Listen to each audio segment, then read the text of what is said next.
Everyone's gonna need a paintbrush, a paper towel, and a piece of paper, and they're gonna have a paint palette and a water to share with the person next to them.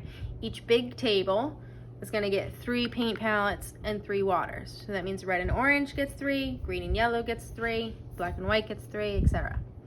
Okay, we're gonna make painted paper to use for another project. So your paper is going to be shared with someone else. Doesn't mean that whatever you paint doesn't mean that's what you're gonna get back. We're just painting as much paper as we can today. So you're gonna pick a color and you gotta paint the whole piece of paper.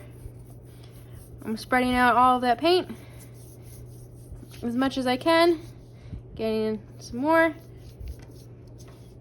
It's okay if you get it on the table. We'll just clean the table off at the end.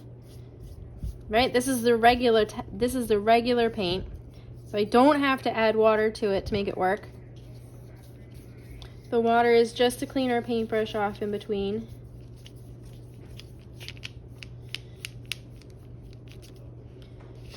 Gotta paint the entire piece of paper. Get all of those white spots. So when you finish one, it's all covered. You're gonna go put it on the black drying rack and then get yourself a new piece of paper. You can pick a new color and paint the entire piece of paper a new color. See, before I went to get a new color, I had to clean my paintbrush off in the water, and then I have to dry it. See how more red paint came off when I dried it. So it's important that you still dry it. If you would like, you could also add one color to your paper first, clean it off, and then pick another color, and then mix them together on your paper. And as you mix it, I'm spreading it out, covering that whole piece of paper. All right?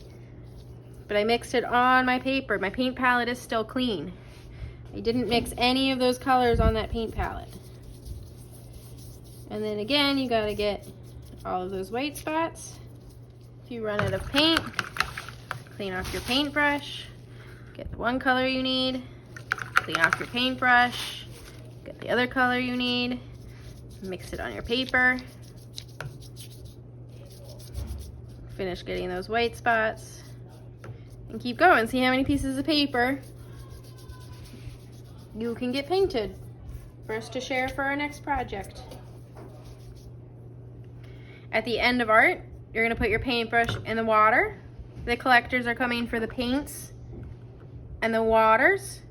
You need to put your paper on the black drying rack, and then Miss Boland's coming to spray down the tables to get cleaned.